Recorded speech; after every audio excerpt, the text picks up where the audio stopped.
Muhsin says, what to say when someone sneezes and how to respond to it.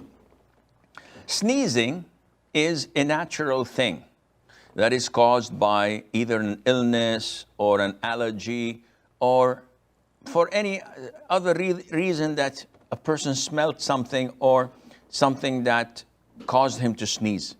And Allah Azza wa Jal loves sneezing. And this is a hadith. And scholars said, why would Allah Azza wa Jal love sneezing? Scholars say, because sneezing is an act that is followed by a lot of worship. And what do you mean by that? When a person sneezes, it is highly recommended and sunnah for him to say, Alhamdulillah, even if he's praying. So even if I'm praying in congregation and I sneeze and I say, Alhamdulillah, I don't have to audibly say it so everybody hears it, but saying it by itself is okay.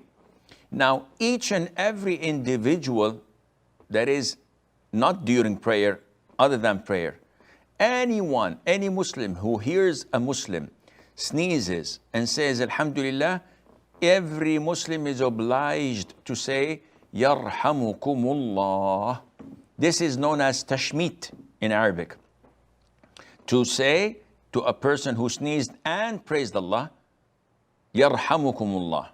If a person sneezed and did not say Alhamdulillah, it is not permissible for you to say Yarhamukumullah. This is only a response to someone who sneezed and followed that by saying Alhamdulillah audibly. And once I say to him Yarhamukumullah, the person who sneezed must reply by saying Yahdikumullah wa yuslihu balakum. This is the sunnah, and this is why Allah loves sneezing, because first it relieves you from the tension that you had. It's good for your body. Secondly, because of this exchange of praising Allah and remembering Him. And Allah Azza wa Jalla knows best. We have